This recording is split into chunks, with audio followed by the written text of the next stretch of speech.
Alright YouTube, welcome back to another time lapse. So this one is a little bit of a bittersweet.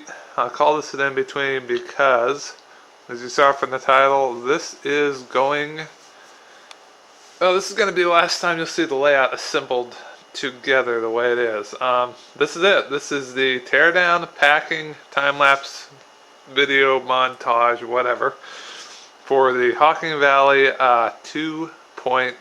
I will throw in there a side note real quick. Don't be quite as despaired, people, because I do plan on selling this.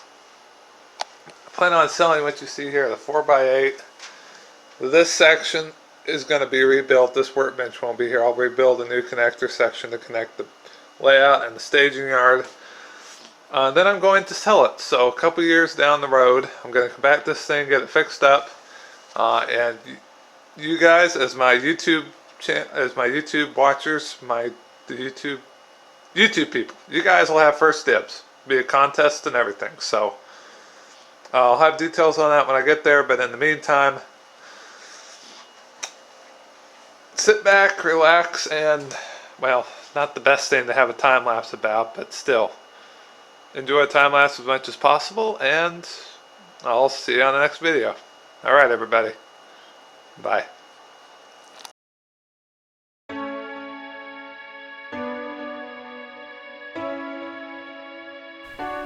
Alright guys, welcome back to another video, and this one is going to be a voiceover, which is something I haven't done in a while. I've been meaning to for some stuff on the layout, and I don't know, keep forgetting for whatever reason. But this one, as you saw from the title, this is the dismantling of the Hocking Valley 2.0, so layout as it was before we moved down here. Now, good hunky, you are going to recognize the layout. For the newer subscribers, this gives you kind of an idea of what it looked like. The Y was an 18 raised curve instead of a 22, so that's been adjusted very well. And you can just kind of get an idea of what it looked like. And of course, there's always earlier layout updates. So I think the timing is also a little bittersweet. Ironic is probably a better word, because here hopefully fairly soon I'm either going to sell the layout or donate it and start over on the new design, which is going to be very different in construction from this one. But there will be a bunch of stuff on that and everything else in a formal track plan announcement video, which I will do later, so be looking for that. But anyways, getting on to the process at hand. Alright YouTube, welcome back. This is, and I don't know if I'm online because I started recording this after I started the video. But basically this is just the dismantling process. So really not too much to talk about, just taking stuff apart. The one thing I will point out is that this is a perfect example of one of the major reasons, and I will mention this, one of the major reasons why I am starting completely over with the layout. Because you'll notice, especially at the ending clip when I have a few snippets of work of dismantling the 4x8, how gangly and awkward this thing is to move. This is not a layout meant for regular moving. Now it works to move it every, moving to a new house, but anything more than that, it's just too gangly and awkward. And I wish I had filmed the reconstruction, because there would have been, more examples of this, but it was just as gangly and awkward to reassemble once we got here. So that's why I'm redoing it. So little teaser for the new one, I guess. So instead of going with 1x4s and plywood, everything else on the new one is going to be 1/4 inch or less plywood. Maybe 1x for the legs, those are pretty light, and probably 1x1 for the cross bracing on the legs. But other than that, everything's going to be lightweight. So that and a couple other changes. I do want to make, part of the reason I want to make this modular is it would be fantastic if one of these days I got to set the layout up at a show, or I could design some of the modules to basically Fremo standards so that I can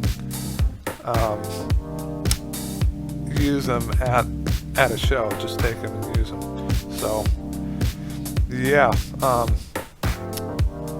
there's really not too much more to talk about. I mean, you know, I'm glad for the time I got, and I learned a lot on this. It's a nice little layout, and it would be an awesome layout for someone else to have, but at this point I've just outgrown it. It's not nearly the best utilization of space, and the other reason I'm starting over with a different method and everything, well, here's another thing I'm giving away before I get to the video, is the time factor. I don't have nearly as much time up here to spend on that, which for the most part is mostly because of a good reason, aka I'm running around at the club and everywhere else. Now, okay, not as much, thank you coronavirus, but normally I don't have as much time, which again, it's for a pretty good reason. So I know the ops I want, and this is going to be simpler, it's going to be easier to build, and instead of a year and a half in and I'm still messing with track work, I'm done with track work, and I'm hopefully mostly through the base layer of scenery all over the layout. So go a lot faster, but not sacrifice build quality. So anyways, I'm going to stop my rambling and let you guys get back to the time lapse. I don't think there's anything else I need to mention. Shout out, thank you to the new subscribers, including GFW Trains, and I'm sorry the other two names just went clear out of my head.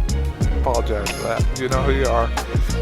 Thank you guys for the subs and the following. Glad you're enjoying the content. So, as always, you know the drill. Comment, like, hit that subscribe button, click the bell icon to get notified. And more importantly, everybody take care. Lord bless you and keep you. Especially you, Wilmer. Thanks for everything you're doing for the community. And yeah, take care, stay safe, and we'll come out on the other side of this, and I'll see you on the next video. Bye, everybody.